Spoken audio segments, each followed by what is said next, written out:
"Take this trash you call paintings away before I call the police." The sharp voice sliced through the busy Michigan morning. Adana froze. Her trembling fingers were still arranging her latest canvas when the words hit her like a slap. People walking along the pavement slowed down. Some stopped, others simply watched. The 25-year-old artist slowly lifted her eyes. Standing a few feet away were three sharply dressed men walking out of one of the city's most luxurious coffee shops. The one in front wore an expensive tailored suit and a smile that carried no kindness, only arrogance. His name was Ben.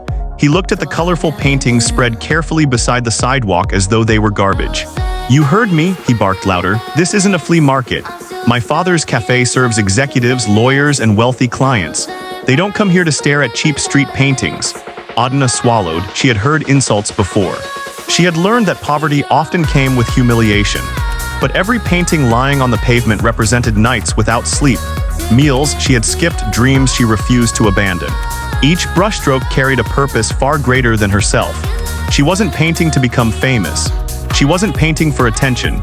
She was painting because somewhere across town, her 18-year-old sister was sitting in a university classroom. Every canvas sold meant another tuition payment, another rent payment, another week without giving up. Taking a slow breath, Adana forced herself to remain calm. "I'm not blocking anyone," she said quietly. "I'll move a little farther if that's the problem." Ben laughed. It wasn't the laugh of someone amused. It was the laugh of someone who enjoyed making another person feel small. "Oh, now you're giving me conditions." Without warning, his polished leather shoe crashed into one of her framed paintings. The canvas flipped into the air before landing face first on the concrete. A gasp spread through the small crowd.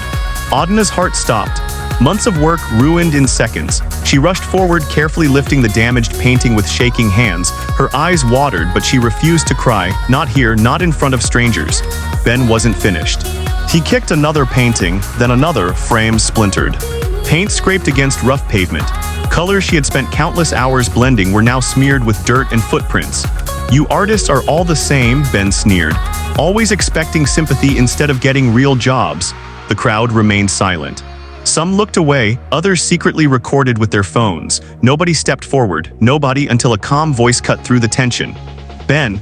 The single word carried no anger, no shouting, yet somehow everyone became quiet, even Ben. He slowly turned around. Standing several steps behind him was the third man from the group. Tall, confident, perfectly composed. His charcoal coat looked expensive without trying to impress anyone. His expression remained relaxed, yet there was something unmistakably powerful in his eyes. He wasn't raising his voice. He didn't have to. "Please," the man said, "leave her alone." For the first time since arriving, Ben hesitated. The arrogance on his face disappeared almost instantly. One of the other men shifted uncomfortably. Neither of them argued, neither of them laughed anymore, because both of them knew exactly who had spoken: Brian Carter. The largest shareholder in the company they all worked for. Owner of more than 60% of the business. The investor whose money had rescued Ben's father's cafe during its darkest financial crisis. Without Brian, there would be no luxury coffee shop, no successful expansion, no family business for Ben to brag about. Ben forced an awkward smile. "I was only protecting the business image." Brian looked at the damaged paintings scattered across the pavement. Then at Adana, who was trying to hide tears while gathering broken pieces of wood and torn canvas. "No," Brian answered quietly. "You were humiliating someone who never deserved it." Silence, heavy, uncomfortable silence. After a few long seconds, Ben looked away. "We're leaving." The three men began walking towards the waiting luxury SUV parked nearby. The driver immediately opened the rear door. Ben climbed inside without another word. The second man followed.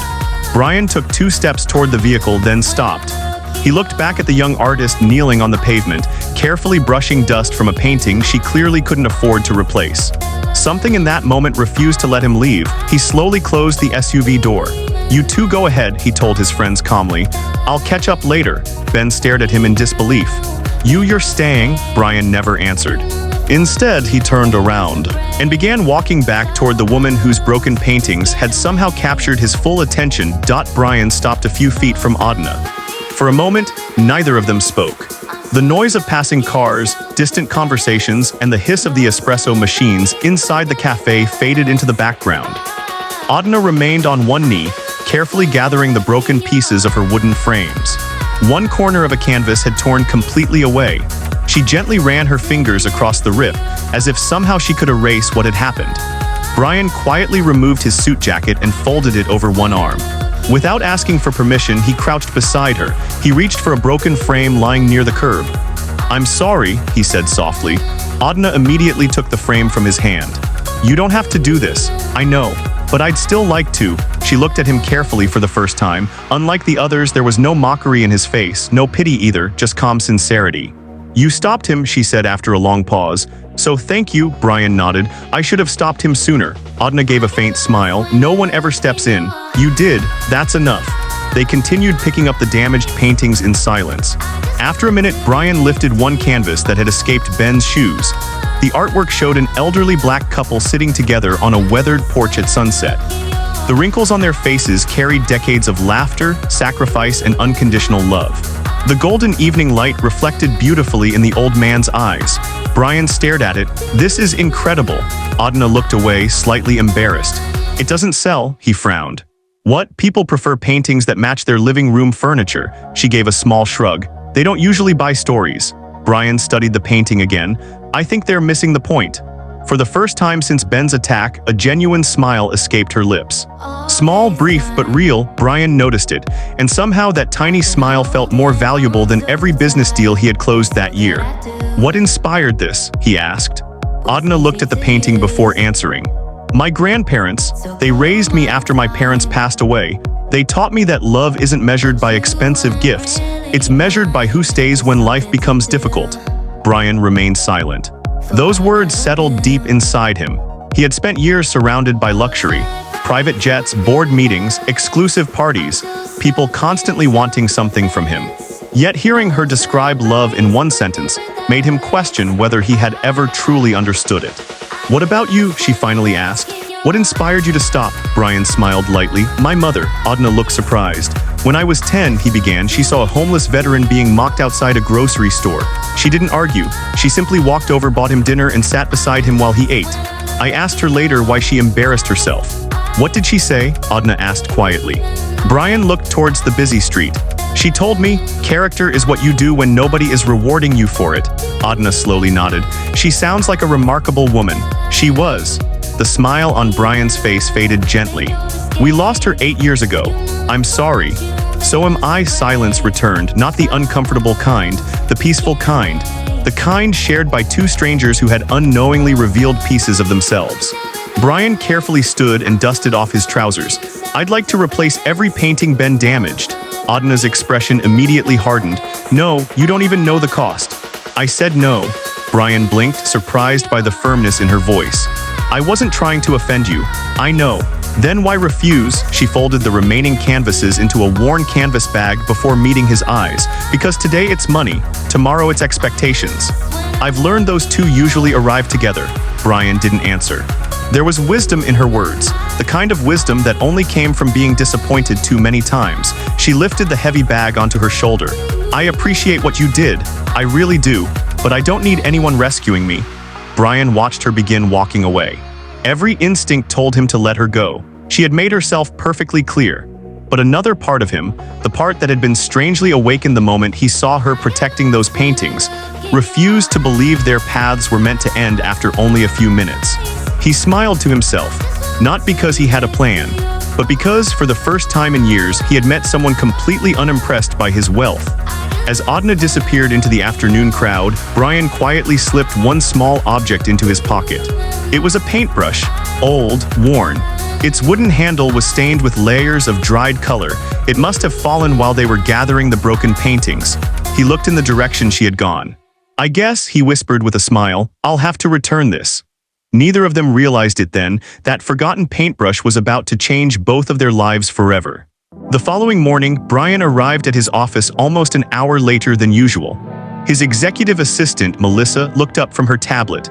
"Good morning, sir. The board has already gathered." Brian nodded absent-mindedly. "Reschedule the meeting for 30 minutes. Melissa blinked. "Sir, the investors flew in from New York." "I know, 30 minutes. "Yes, sir." As Melissa hurried away, Brian reached into his coat pocket. The old paintbrush was still there. Its wooden handle was chipped from years of use. Tiny streaks of dried blue, yellow, and burnt orange covered the wood like memories frozen in time. He couldn't explain why he hadn't stopped thinking about it or about its owner. He had negotiated billion-pound mergers without losing sleep. Yet somehow one determined street artist had occupied his thoughts all night. He smiled at the irony. Brian, a familiar voice interrupted him. His closest friend and business partner, Marcus, walked into the office carrying 2 cups of coffee. "You've been acting strange since yesterday." Brian accepted the coffee. "Have I?" Marcus laughed. "You canceled dinner. You postponed an investor meeting. And Ben says you embarrassed him in front of half the city." Brian leaned against his desk. "He embarrassed himself." Marcus nodded. "I heard." For a few moments neither man spoke. Then Marcus noticed the paintbrush in Brian's hand. "What exactly is that?" Brian looked down at it. "It belongs to someone." Marcus raised an eyebrow. "Someone or a woman?" Brian chuckled quietly. "A woman. There it is." Marcus pointed dramatically. "I knew it. I've known you for 12 years. You've never carried around somebody else's paintbrush." Brian shook his head. "It's not like that." Marcus folded his arms. "So let me understand this. Out of all the women who attend your charity galas, the celebrities, the lawyers, the doctors, the business owners, you've become interested in a street painter." Brian didn't answer immediately. Instead, he looked through the office window overlooking downtown Michigan. Finally, he spoke. "Yesterday, while everyone stood there watching her get humiliated, she never begged. She never played the victim. She protected her paintings before she protected herself." Marcus studied his friend's face carefully. "You admire her," Brian smiled. "I respect her. There's a difference." Marcus wasn't convinced. "There won't be for long." Brian ignored the comment. "I need to return this paintbrush." Marcus laughed. "You could have asked for her number. I don't think she would have given it to me." "No," Marcus grinned. "From what Ben described, she probably would have told you to leave." Brian couldn't help laughing. "You're probably right." Across the city, Adana was already searching for another place to display her artwork. The previous afternoon had cost her nearly half of the paintings she intended to sell that week. She spent the morning repairing cracked frames with inexpensive wood glue bought from a local hardware shop. Her tiny apartment smelled of fresh paint and coffee. Sunlight streamed through the window onto unfinished canvases leaning against every wall. The apartment wasn't much. A small kitchen, a worn sofa, a bedroom barely large enough for a single bed, but every inch of it reflected her dream. Paintbrushes, sketchbooks, half-finished portraits, landscapes waiting for color. And taped to the refrigerator, a university tuition invoice. She stared at it for several seconds. Payment due 7 days. She quietly closed her eyes. "Please let this week be better." Her phone vibrated, the screen lit up. "Little sister," Red Adana answered instantly. "Hey genius." A cheerful laugh came through the speaker. "Don't call me that. You earned it." Her sister laughed again. "You sound tired." "I'm okay. You don't have to lie to me." Adana looked at the damaged paintings resting against the wall. "I'm just working." "You sold anything?" She hesitated. "Not yet." Her younger sister sighed softly. "Adana, I can take a semester off." "No, but no." Her voice became firmer. "You're staying in school. I'll figure everything else out." There was silence on the line, then her sister whispered, "You've sacrificed enough for me." Adana smiled, though tears threatened to form. "One day you'll graduate. You'll become the first person in our family to earn a university degree. And when that happens, we'll both know every sacrifice was worth it." After ending the call, Adana carefully packed the paintings that had survived. She lifted the heavy bag onto her shoulder. Before locking the apartment door, her eyes wandered around the room. Something felt different. She looked at the table, then under the chair, then beside the easel. Her eyebrows slowly knitted together. "My paintbrush," it was gone, not just any paintbrush, her favorite one. The brush her late grandfather had carved by hand when she was only 12 years old. She searched every corner of the apartment, nothing. She sat quietly on the edge of her bed. A slow smile crossed her face. There is only one place it could be. For the first time since yesterday, she found herself thinking about Brian, not because he was wealthy, not because he was handsome, but because, somehow, she had a feeling the missing paintbrush was with him. And fate was preparing to bring them together once again. The afternoon sun cast long shadows across the streets of Michigan as Adana carefully arranged her paintings along a quieter corner several blocks away from the luxury coffee shop. She had learned her lesson. Some places welcomed art, others only tolerated wealth. She straightened a landscape painting of a peaceful lake before stepping back to admire her display. Business was slow. A few people stopped to look. Some complimented her work. Others smiled politely before walking away. She was used to it. Art demanded patience. And patience had become her closest companion. A little after 3 o'clock, the familiar sound of an expensive engine rolled to a stop across the street. A sleek black luxury sedan. Adana glanced up for only a second before returning to her work. She assumed it belonged to another executive looking for parking. The driver's door opened. Polished shoes stepped onto the pavement. Then came a calm voice she recognized immediately. "I believe this belongs to you." Adana looked up. Brian stood there holding the worn wooden paintbrush. For a brief moment, surprise flashed across her face. "You found it," Brian smiled. "It found me." She walked over slowly, her eyes fixed on the brush. The moment she held it again, relief washed over her. She gently brushed her thumb across the worn handle. "You have no idea how much this means to me." "I was hoping you'd say that." She looked at him curiously. "It's special. My grandfather made it when I was 12. He couldn't afford expensive art supplies, so he carved this from an old piece of oak. He told me that a real artist doesn't create beauty because the tools are expensive. They create beauty because the heart behind them is." Brian listened quietly. He realized he wasn't simply looking at an old paintbrush. He was looking at a family memory, a reminder of the people who had shaped her. "I'm glad I kept it safe." "So am I." For a moment, neither of them spoke. A young couple stopped to admire one of Adana's paintings. After a short conversation, they purchased it. Adana carefully wrapped the canvas before handing it over. "Thank you so much." As they walked away, Brian noticed the smile on her face. It wasn't because of the money, it was because someone had chosen her art. "You really love this," he said. "I do. Even on days when nobody buys anything," she laughed softly. "Especially then," Brian frowned. "Why? Because painting reminds me who I am. If I stop creating just because life becomes difficult, then life wins." Brian looked away for a second. Those words settled somewhere deep inside him. He had built companies by studying markets, analyzing numbers, and predicting trends. But this woman measured success differently. She measured it by purpose. "You think too much." Her voice pulled him back. He smiled. "Is it that obvious? You stare at paintings like they're giving you business advice." Brian laughed. "I suppose they are." Their conversation was interrupted by the arrival of an elderly man walking with a cane. He paused in front of one of Adana's portraits.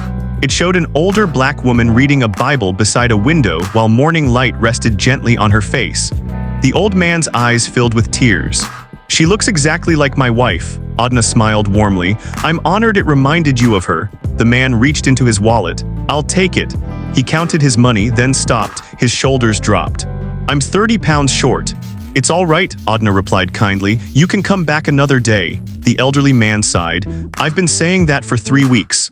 Without a word, Brian quietly stepped forward and handed the remaining money to Adana.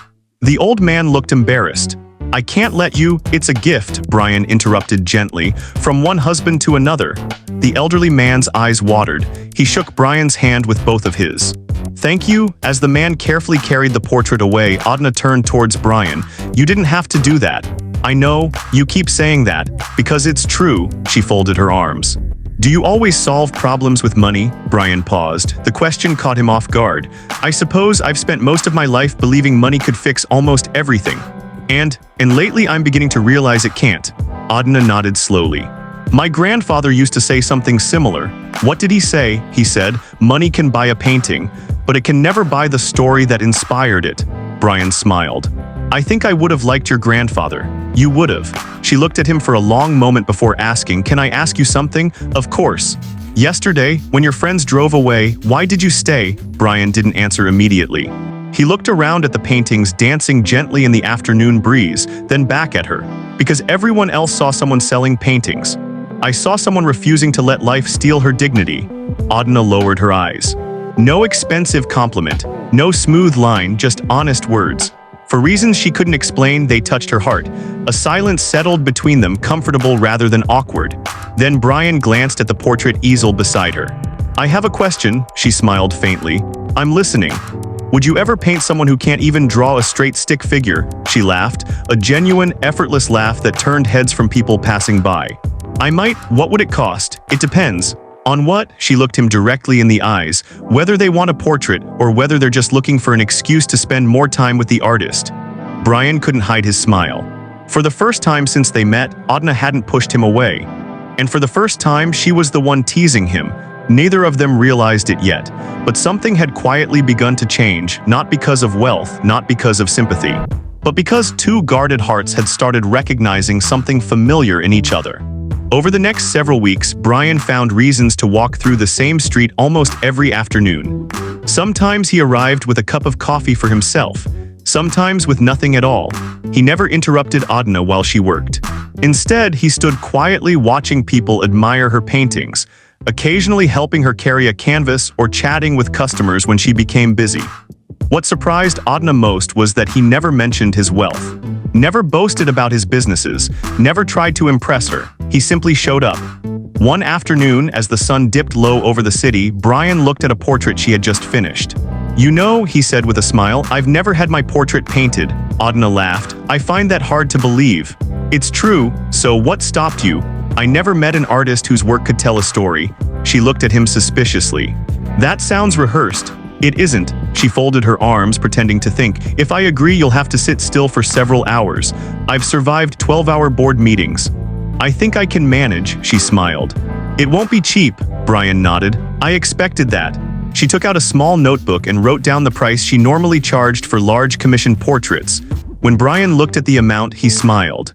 "That's all?" Adana frowned. "That's months of work for me." "I know, and that's exactly why I'd like to pay you more." She immediately shook her head. "No, I'm paying for your talent." "No, I'm paying for your time." "No, I'm paying because your work deserves." She gently interrupted him. "If you pay me more than everyone else, then I'll always wonder whether you were buying my art or trying to buy my affection." Brian stared at her for a moment. Then he slowly folded the check he had already prepared and slipped it back into his pocket. "Fair enough. I'll pay exactly what every other customer pays." For the first time, Adana realized something.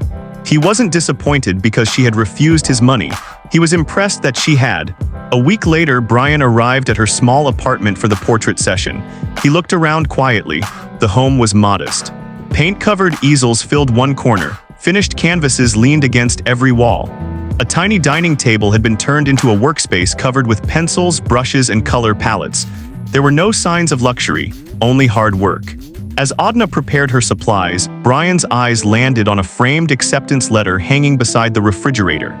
"Congratulations, your sister has been admitted." Below it sat an overdue university tuition notice. The corners were worn from being picked up and put down countless times. Brian understood everything without asking. Every painting, every long day on the pavement, every sacrifice. It had never been about becoming famous. It had always been about giving her little sister a future. Adana noticed where he was looking. She quietly walked over and turned the notice face down. "I don't like people feeling sorry for me." Brian met her eyes. "I don't. I admire you." Those 4 words carried more weight than any compliment she had ever received. The portrait took several days to complete. Neither of them noticed how easily conversation came. They laughed, shared childhood memories, spoke about dreams, about loss, about hope, about the families who had shaped them. Somewhere between the first brushstroke and the last, neither of them was pretending anymore. When the painting was finally finished, Brian stood silently in front of it. It wasn't simply a portrait. It captured something deeper. Not the successful businessman the world saw, but the man his late mother had raised him to become. He looked at Adana. "I've been offered paintings worth millions, but none has ever made me feel seen." She smiled softly. "That's because I didn't paint your face. I painted your heart." Brian took a slow step closer.